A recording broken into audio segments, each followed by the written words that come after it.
Hi, Kelly. How you doing?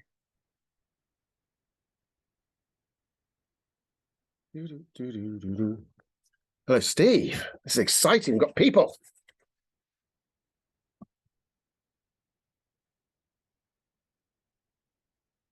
Right. I know you can see me. I should probably put my face on so that I can see myself, show self view. Right. I think I'm getting bolder. Right here.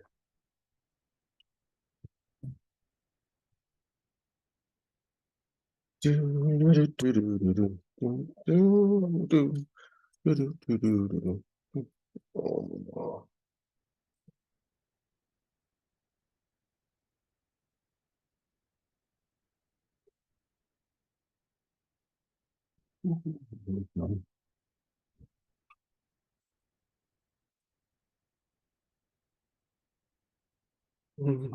1830, we're there or thereabouts. I do understand if people want to loiter in the background. We only have 2 people on at the moment, but I'm happy to have anybody to come and look at cheese with me. So I'm very excited about that. But if you'd like to show your faces, that's good too. I'm sorry, I'm looking at the camera. Keep looking at me. That's what happens in the Zoom thing. Okay, right.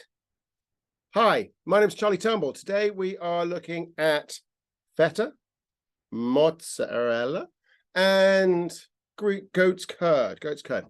3 of the very oldest cheeses in the world, right? I mean, we like to think of these cheeses quite basic, and they tend to be at the cheaper end of the spectrum in your supermarket, on the shops, and of course they're fresh cheeses, which means they've got a relatively short life, although Feta could argue it's not so much. But these are really, really, really old. Feta is thought to be the cheese. I don't know if you know your Odyssey very well, but Ulysses goes and gets captured by a giant, a cyclops called Polyphemus. And he keeps him in his cave, and he and his crew have to escape by hanging on to the sheep underneath as the sheep are put out in the morning. Otherwise, Polyphemus starts eating them, which isn't very nice. But what he did eat was he made cheese. And there's a piece in the Odyssey about how he had these milk, the sheep's milk that went into, g'day, Fran. Went into sort of buckets, and it was very cool, and he then put them into baskets, and that is how you make Feta. It doesn't mention Feta. Feta is a much older thing. Right, it's nice to see someone, Fran. Nice to see you. How are you doing? Hello, I'm all right, thank you very much. I have been doing absolutely back-to-back transcribing, so I failed. I've only got goat's cheese, and I haven't managed to get up for mozzarella. I didn't have time. That's all right. That's all right. I saw your post on Instagram about you was that today, but or your week 1 of the Great Taste Awards. Great week 2 of Great Taste as well. Yeah, it's all happening at the moment. I don't breathe until 4 o'clock tomorrow afternoon, then I actually take a breath. I thought they didn't do Fridays. Or maybe they do. No, I don't think Great Taste are. I'm doing international wine spirit competition brandies that were judged today. Right, and how do you walk away from that? Sorry? How do you walk away from that?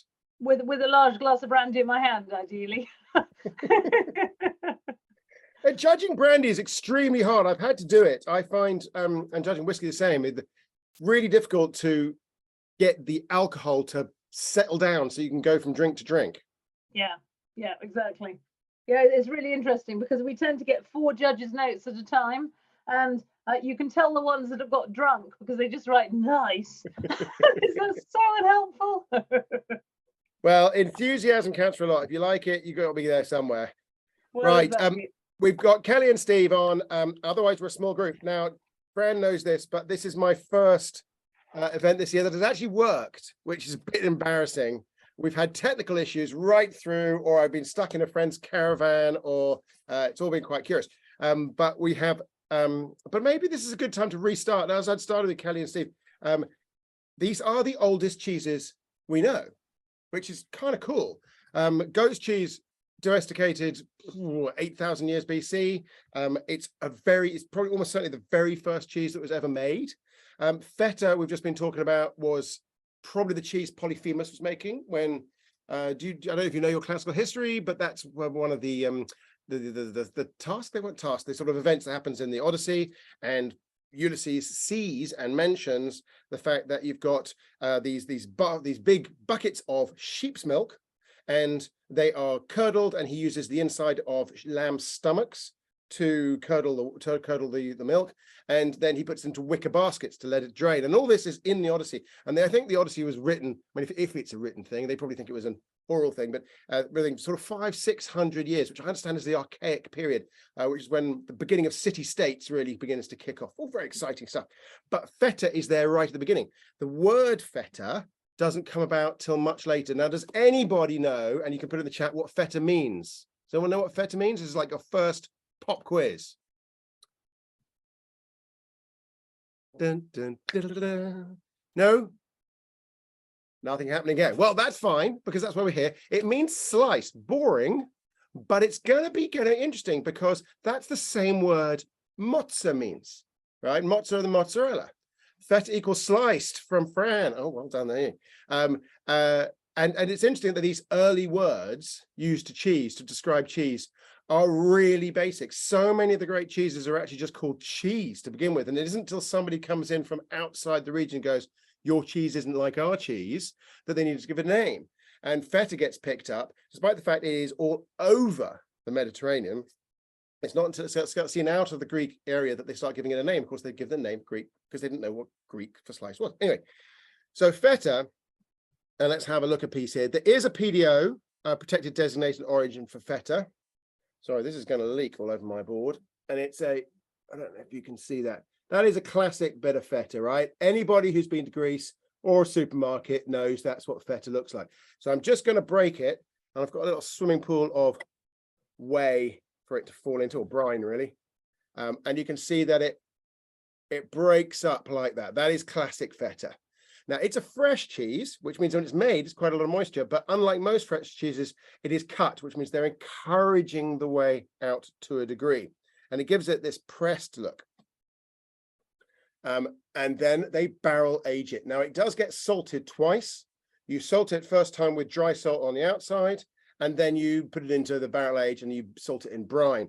Now, it's my understanding, and I'm not Greek, so I could be wrong, that different cheesemakers put different emphasis on different bits of salt, as in which bit are you looking for? And sometimes the brine itself is reused, so there's a certain carry-over characteristic to the brine. But salting it in brine in barrels is thought to be the best kind of Feta. So barrel salted or barrel brined or barrel aged Feta is where it's at.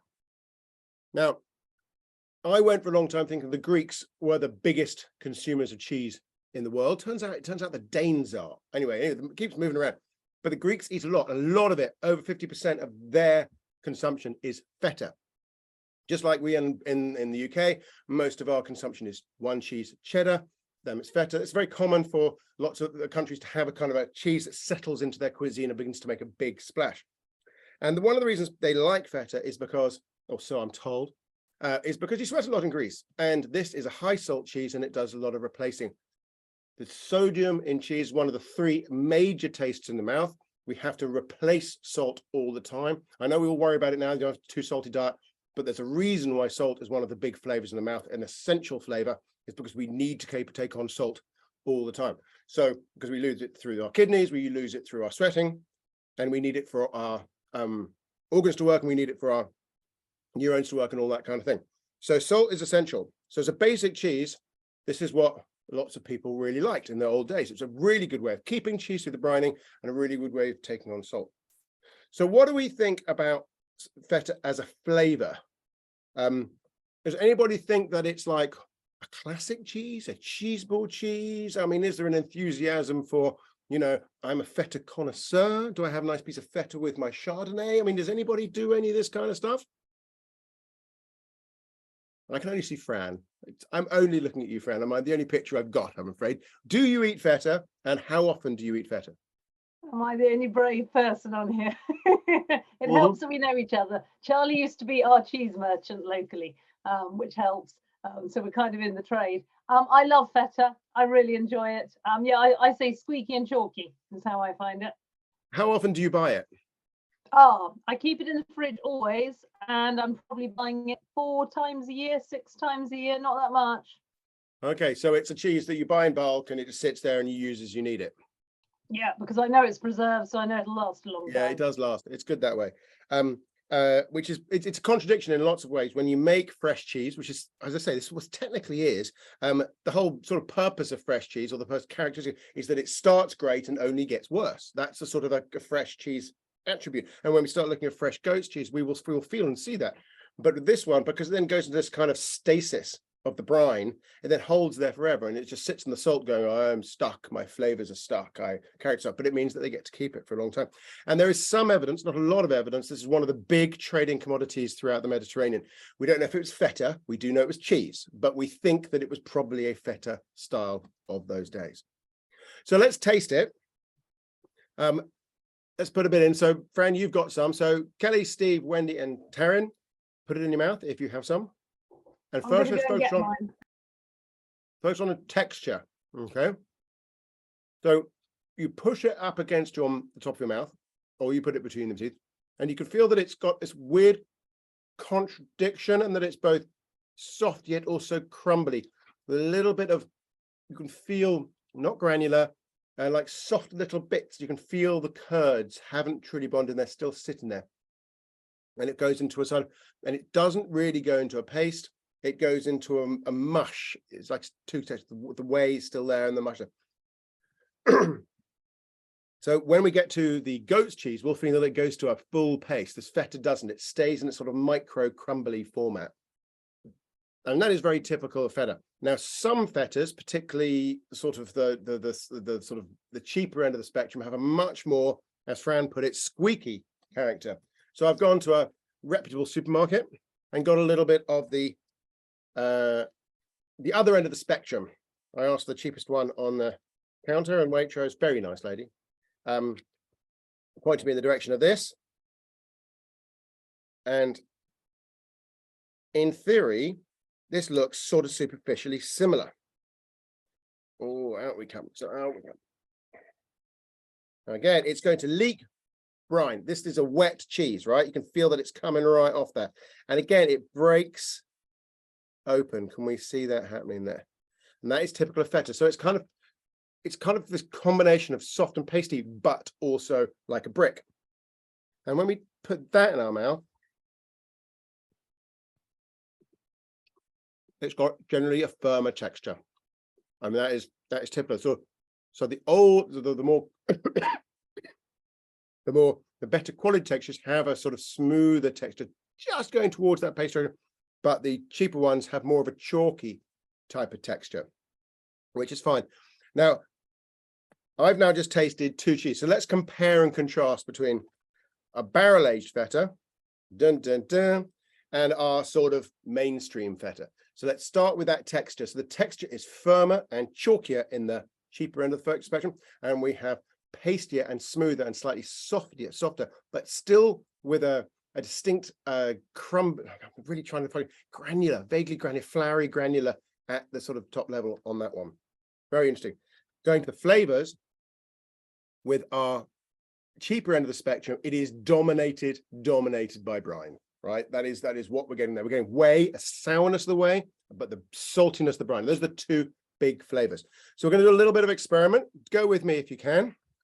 Right, I want you to get a bit, and I want you to squeeze it, right? We want to see if we can get as much of the whey out as possible, leaving what is basically a chalky paste. Then I want you to taste that. And what you'll find is the flavors are beginning to disappear. An awful lot of the flavor in feta is in fact in the moisture. That's a lot of the carry. You might even get a little bit of bitterness in there. The flavor itself of the curd, it's not a lot there. We haven't done any significant maturation or ripening of the curd. There's going to be pretty much no breakdown of proteins or fats to get the volatiles that we wanted to get to flavor. So the flavors are pretty much coming for that moisture.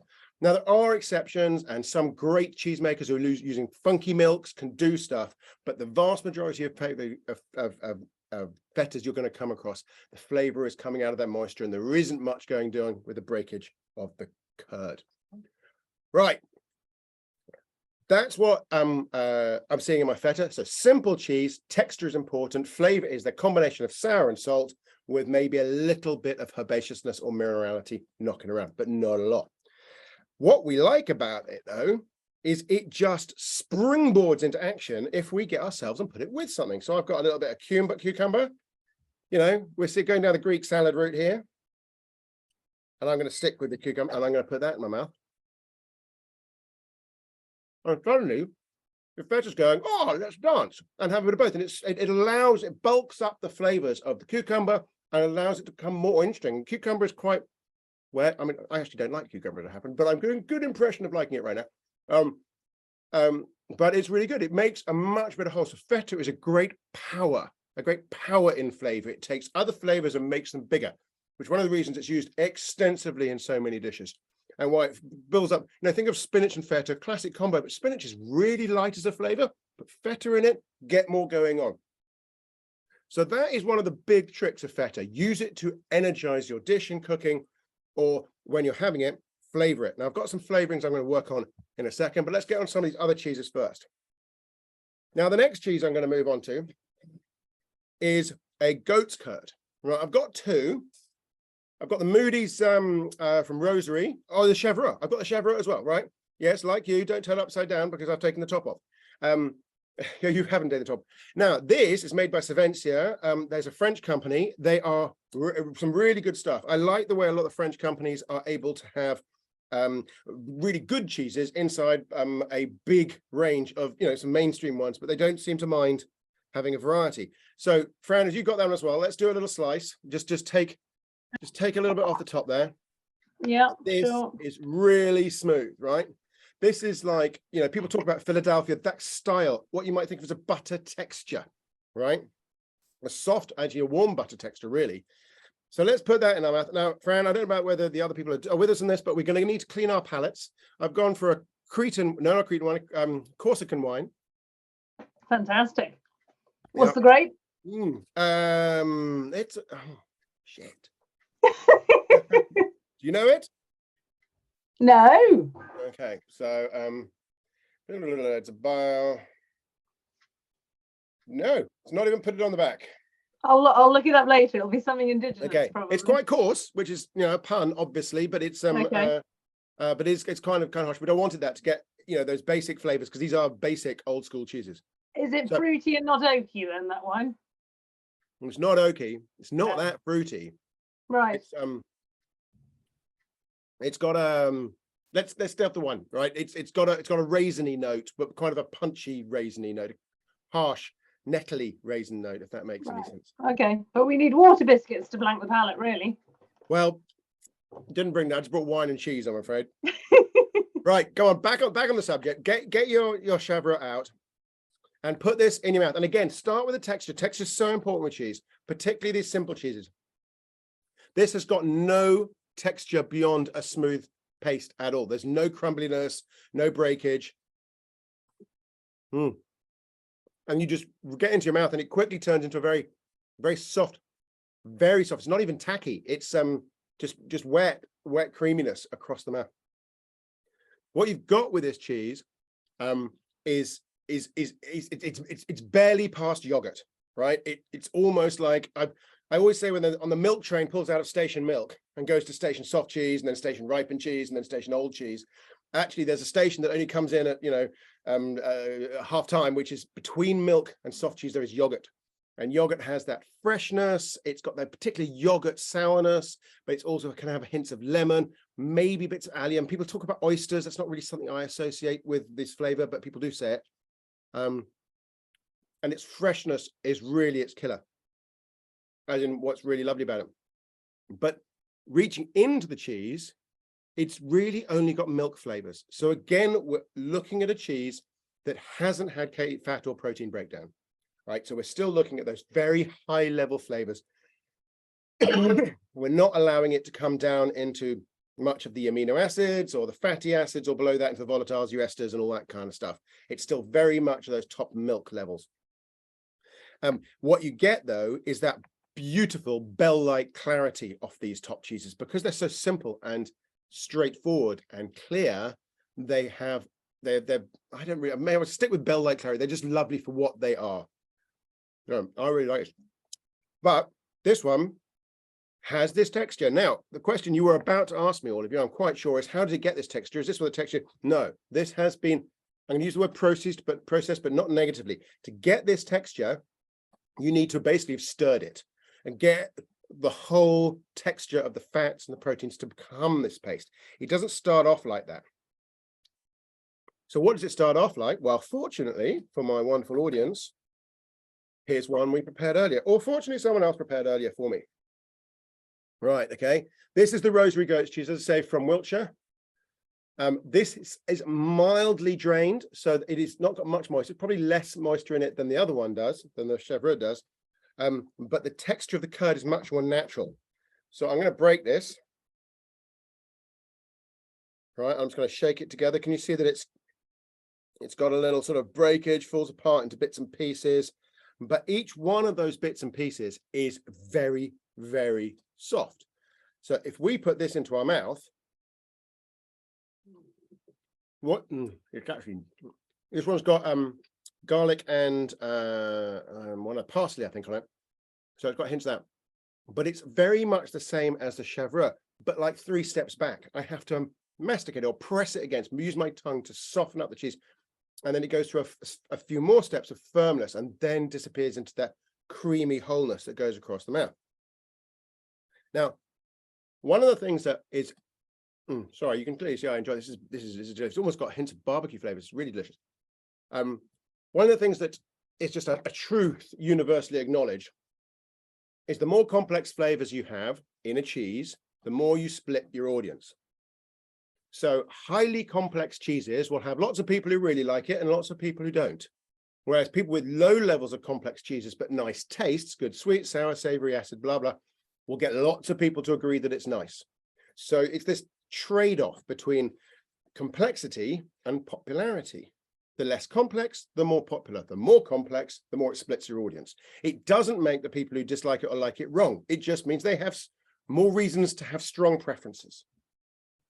And these cheeses, so that chèvre has low level of complexity, but this rosary has a step up. And we're not talking about all the way to a big Gouda or anything like that, but it is significant. So people are going to step back off this one just a bit more. Now, to my palate, it's a brilliant cheese, right? And actually, for most foodies, which I'm assuming most people are, otherwise you're going to turn up, all of you are going to be comfortable taking this one on and go, yes, no, that's nice. But if we took this to a street in the UK or wherever you're calling from, then you would get people begin this just, oh, I'm not sure I like that, you know, kind of thing, doesn't taste of McDonald's. So it's so this one is great, and I think is another shining example of simplicity done well. So history of goat's cheese, there isn't one, there is one. It's just the oldest cheese. Domestication of goats goes back to around 10,000 years ago. Nobody was there to write it down, but it definitely happened. Sheep, goats, cows sort of happened at the same time. But the area it was, which is the Fertile Crescent, which is that whole sort of Tigris, Euphrates, sort of southern Turkey, the Palestine, Israeli coast and Syria and all that kind of thing.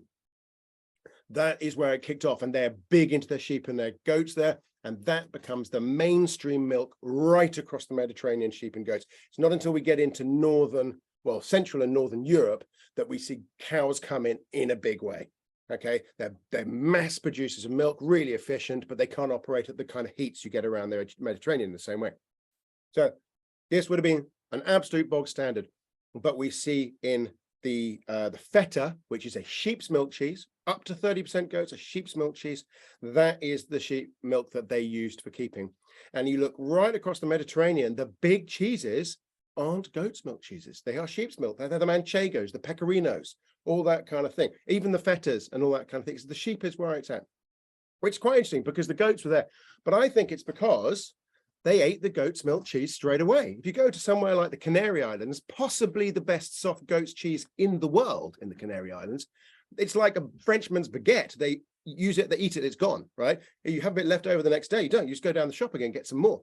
I think it's because goat's milk, it tastes so brilliant in the first couple of days of consumption. So we've gone from the oldest cheese probably in literature to almost certainly the oldest cheese full stop. And now let's go to something a bit more funky, which is our friend, the mozzarella. Now, mozzarella is an Italian cheese, southern Italian cheese, until the 20th century, or to put it another way, until they invented fridges. That's where it stayed. So mozzarella was stuck down there. It's a fragile cheese, goes off really quickly, and it was southern Italy that did it brilliantly well, and no one in the rest of the world knew. And now, 100 years later, it is one of the most popular cheeses globally. And if you start thinking about it in pizza terms, eaten on every continent in the world, and I'm probably guessing that a good few frozen pizzas are in Antarctica as well. So I think we can go for all 7, right? Mozzarella is huge, right? Absolutely huge. What is it? What is it? Right. There is some discussion about what mozzarella is because it predates the big writing down period, okay? There is some indication that mozzarella dates back to about the 1st century AD. If you get to the 3rd century, there were some monks in Capua who were giving out cheeses that they called mozza. Now, it turns out that mozza just means slice in Italian at that time. So it could be any cheese. But I think we still nonetheless listen to that word mozzarella and going, maybe that was the beginning. And then you get to the 13, 14, 1500s and mozzarella begins to become a thing in that area. Now, let's go into how you make mozzarella, because I don't know if you guys are familiar, if you've done your Academy of Cheese level 1, which I highly recommend and can be done with some very reputable trainers, just saying, some really good guys who train on that. You'll know it's pasta filata, right? Now, the thing about these guys is I think they look a little bit like tennis balls. They even have that little fluffy bit around the edge on some of them, not all, some of them. And this one also is leaking. So this one, like the feta, is being preserved in whey or brine or some combination. And they have this very smooth boiled egg-like outer, right? And we're going to go in there in a second, but we all know that inside it doesn't look that smooth. So let's just have a think about how they make it. Okay, so they make it with rennet. It's what's called a whey starter, which means it's a lovely name in the UK called backslopping. How awful that is. That sounds something like, you know. Anyway, we'll move away from what backslopping might be, but you take a little bit of whey from yesterday's cheese make and you put it into today's milk, and the bacteria carry over, and that's your starter. That gets the bacterial energy really kicking off, and then you put the rennet in, and you need rennet for this one. Now, in the old days, this was a sheep's milk cheese. It was a sheep's milk cheese. Buffalo didn't arrive for another sort of 500 or 600, 700 years, I think. And one of the reasons that they like this cheese, and Buffalo was good, is that both those cheeses have the highest level of fat. Sheep's milk and buffalo's milk have very high, 7%, 7.5, 7.6% fat in those cheeses, which is why they sort of vaguely perform in the same way. Buffalo's came in and they start making it, and then what you do is you cut it into small pieces, about 2-3 centimeters, about that big, and then you allow it to what they call heal, and the bits come back together again, and then you cut it again, and then to smaller pieces, about 1.5 centimeters, about dice size, and then you let that come back together, and then you start kneading it.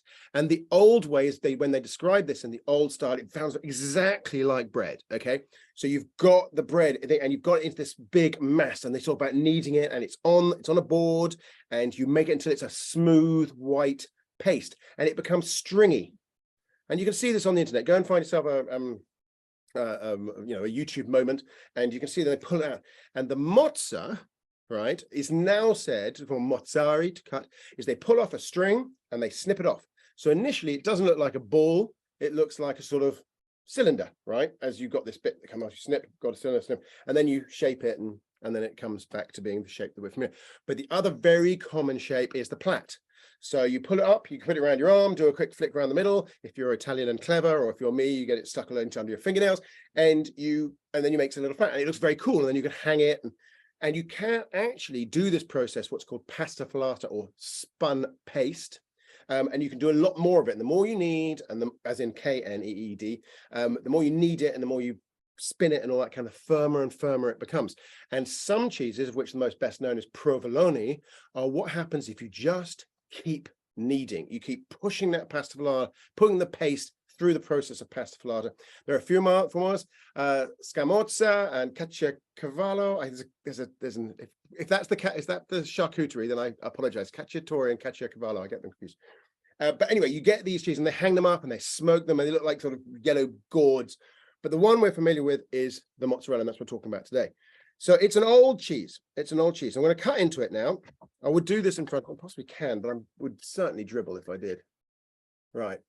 Okay, so we're going to look inside there. Now, you guys are going to know this because we all are familiar with mozzarella. So you can see nicely that the skin is almost coming off and it still has that boiled egg look, okay? So let's just pull that skin there, right?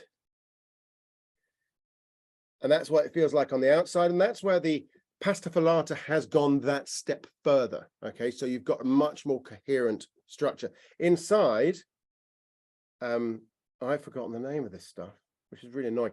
It'll come to me in a second, but it's much more stringy. And people talk about chicken breast. I don't know if you can see that. Right? It's filament-like, okay? You know, this is real TV, isn't it? You know, this is what people turn up to see. A man in a bowler hat pulling apart mozzarella's. What's better on a Thursday night, hey? Right, so very wet, right? Now, I hope you guys have got a mozzarella in because we're going to do the same thing, okay? We're going to squeeze it and see if we can get all the way out. And you can see that it's, right, and we're going to have a stracciatella. Thank you very much. Whoever told me that, they didn't. I remembered it, which is great. So this stuff, the inside of mozzarella is called stracciatella, right? And you taste that without any of the liquid. And there's a slight milky taste, but it's really not got any taste at all. There's very little there. So with mozzarella, a lot of it, like the feta, is coming from the whey that's still trapped in there. Like feta, like mozzarella, like the goat's cheese, these are not matured, they're not ripened. So the majority of the flavors are milk flavors. Okay. Now, most people fall into two camps. There are two types of people in the world. People who like mozzarella neat, uncooked, and those that don't. I'm a kind of guy who can eat it like an apple. I absolutely love it. But like the other three cheeses, this loves company and can empower a meal. Now, there's a question from Fran, and she very politely didn't say it out loud. How is burrata different? Well, it is quite different, but not completely different. So the Italians, what do they say? Like Eskimos have 1,000 words for snow and Italians have 1,000 words for pasta. I mean, is that roughly true? Well, it turns out they have a few hundred words for mozzarella as well. So the one that's most commonly encountered is fior di latte, which is basically mozzarella made out of cow's milk. And then they have, I had to write these down. I apologize if it's not sounding like it's completely off the top of my head. Ciliegini is very small balls of mozzarella. We have bocconcina, which is slightly bigger. And then we have, where's the one I'm looking for? Mozzarella pecorella or mozza pecora, which is sheep's milk mozzarella, which I've not tasted. So if you have, I would be very interested to know, because obviously now, you know, we're getting to that is the original mozzarella. The pre-buffalo mozzarella was those sheep's milk. But Fran's talking about burrata. Is burrata mozzarella? Well, turns out it kind of is, doesn't it? It's got an extra process. You make it in exactly the same way. You put a little incision in it. You reach inside the bag, the skin, which I've broken off mine, but you can see that it'll be possible.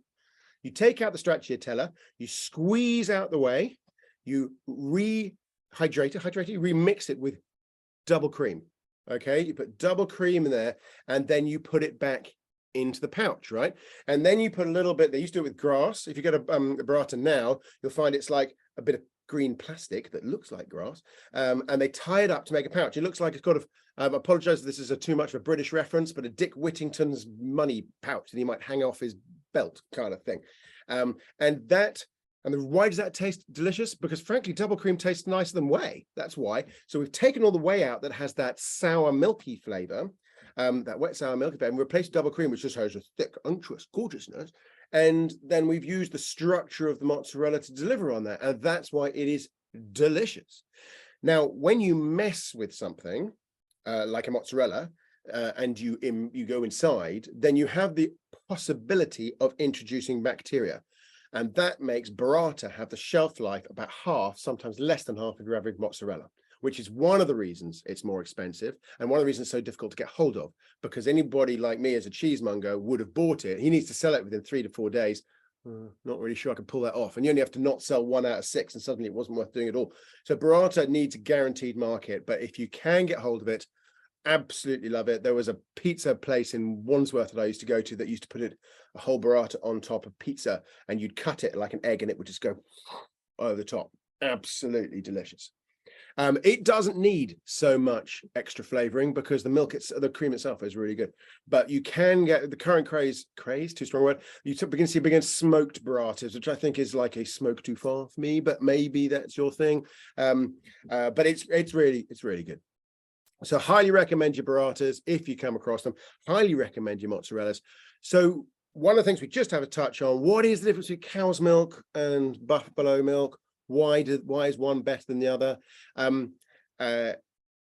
As a Fior di Latte is the cow's milk name, but outside Italy, they are all called mozzarella. And if you come across a mozzarella that doesn't say what milk is used, almost guarantee it's going to be the cow's milk, because they would tell you if it's the posh one, right? So why do you want to taste? Well, the cow's milk one has a lot more mildly savory, grassy notes, whereas did I say the buffalo or the cow's milk? That's the buffalo one. The cow's milk one has much more of a sterile kind of flavor. Does that make sense? I don't mean like the cleaning fluid. I mean just sort of, it's like it's so clean as there's almost nothing left. It's been scrubbed with an inch of its life. It's got a real sort of like, imagine what the taste of inside of an aluminium pail tastes like. That's sort of what it is. It cooks up nicely, and when you cook mozzarella, you release lots of processes that give it a much more savory and interesting flavor, which is why even the cow's milk mozzarellas do really well on pizza. So it's not that it doesn't have a place, and it really does, but if you want to have a decent salad, a buffalo is where it's at. Otherwise you are basically just bulking out the meal with extra flavors cheese, if you follow me. But we also like a bit of thick balsamic on our mozzas, don't we? So I mean, it's not like there's not a way to go. So those are our 3 cheeses. When I was putting together the presentation for today, I absolutely thought of these, this is the soft end of my love for cheese, really, isn't it? Do I really like these cheeses? And then I kind of got in there and go, they're awesome. These are the ancient cheeses. These are the old people. These are like, this is the first art. This is the cave painting in cheeses, okay? So it really is, these are classics, absolute classics. And they were built, like so many things in the early cuisines, not to stand alone, but to be in dishes, in cuisines, tasted with things like Corsican wine, for instance. Just raising that one at random. So I've got together a few random things. I've tried the cucumber. Now the classic one, where's it gone? It's just honey. Now honey is another one of those things that we have a simplistic version of what honey can be. But if you've ever gone and done a honey tour of the Mediterranean, you realize honey is 1,000 things. Okay, it is honestly 1,000 things, from the orange blossoms to the lavenders to the, it's just brilliant what you can do with honey. And Fran, you'll have come across this because the Great Taste Awards has seen so many cool honeys come across. You're actually stunned that anybody would have a boring honey, because what's the point? And so honey is a brilliant accompaniment to lots of cheeses, but goat's milk cheeses are a particular fave. So I'm just going to have a little bit on there. So I'm just going for a nice local honey, a Sussex ooze on there. Now, honey is a bit like whiskey. It's not, you don't hear that every day. But if you get your volumes wrong, your proportions wrong, it then becomes all honey, because it's such a punchy little number. No, I've got that right. So it just spreads across the palate. When you're looking for pairings, in the simple flavors, the mouth flavors, the sweet, solid, sweet, savory, acid, bitter, or whichever one I've missed. Anyway, you want to spread those flavors. You don't augment them; they're already strong. So if you've got sweet, go for savory kind of thing. So like that's sugar. What is that kind of chocolate with salt is really popular and all that kind of thing. You want lots of things going on. So honey is brilliant with these cheeses because they have all got that sourness and that slight savoriness, and the honey comes in and just spreads it. It's a beautiful thing. Now, it doesn't go so well with mozzarella. I don't know why. So let's find out. There's no many dishes with honey and mozzarella. So I'm gonna go non-Blue Peter on you guys. Do try this at home, okay? You guys go yourself. So it's just I think nonetheless the way encased in the mozzarella just washes the honey away, just moves the flavor too quickly to the back of the throat, and it doesn't get a chance to really bond and overlap. So I'm going to go with my nice feta, which is down here. God, if you could see the desk in front of me, it's just like different ways of making a mess with cheese here. Back in the game. Ugh. Right. And try honey with this. So please do try this at home. There are lots of different ways of making fresh cheeses extraordinarily tasteful, and it is the best way to get fresh cheese onto your cheese board, because the fresh cheeses tend to be a 2 or 3 step down in strength terms, and they're such simple presentations of flavor that when you put it up against a cheddar or a big Gruyere or something like that, they just feel a bit wimpy, you know. So put it on a table, but send it in armored. Get yourself some elderflowers, your blackberries and stuff, and don't just sit them next to each other, like have them together. Mash them together or slice them in, or do something like that to get some really funky stuff. I've got some elderflower cordial I got at the farm shop, and I've been trying a little bit of feta, just putting in that. I haven't got it with me, unfortunately. It got consumed by one of my children, which is the kind of thing that happens when you have children. But it gave it a kind of pinkness around the outside. So you have little feta squares, little rough grim pinkness, and the elderflower, which was really quite sweet because it's cordial, really nicely got in there, and it looks really funky because, of course, you cut through it and it's still perfectly white inside. So that gives that kind of a pink shell. So my recommendation is take these cheeses, play with them, don't respect them. Don't respect them. They don't want to be respected. They want to be engaged with. They just give it some welly and try everything. So next time you have a cheese board, grab one of these, a nice piece of feta or a nice bit of goat's cheese, and just go into your kitchen at random and go, right, I'm going to try it with that and see if you can pull it off. Even the savory stuff, the big peppercorns, some pink peppercorns, some I don't know, whatever. I'm beginning to make things up now because I've had my 4th glass of the Corsican. So I hope you guys have enjoyed your mozzarella, feta, and goat's cheese, sort of whatever it's called. What is masterclass? That's what we were doing today. Exactly. So just it's great to see you. I hope you've enjoyed it. If you can just put a thumb up just to show that you're actually awake, it would just make me feel better. But I'm pretty certain you've got it on the background while you're probably feeding your own children or something like that. So lovely to see you. The next one isn't till April, but it is really funky. We are doing Stilton, Roquefort, and Gorgonzola Dolce. Gorgonzola Dolce, one of my all-time favorite cheeses. That is in April, and then the next one is May, and then we have a run of 2 or 3 through May and June. But we've got recently releasing, or it's releasing today, really, the Introduction to Cheese, which is Charlie Turnbull's way of getting you off the first base. It's a small course focused on 7 classic cheeses, and it's available on the website right now. As of today, first time. Very exciting. So lovely to see you all. Fran, good to see you. Thank you very much for coming. And I hope you have all enjoyed it. It's been brilliant. Brilliant. Thank you very much. I can't make the thumbs up I'm feeling love now. Thanks so much. Off to eat some cheese. Loving that, Taryn. Thank you very much. Wendy says thumb, a moving thumb, even better.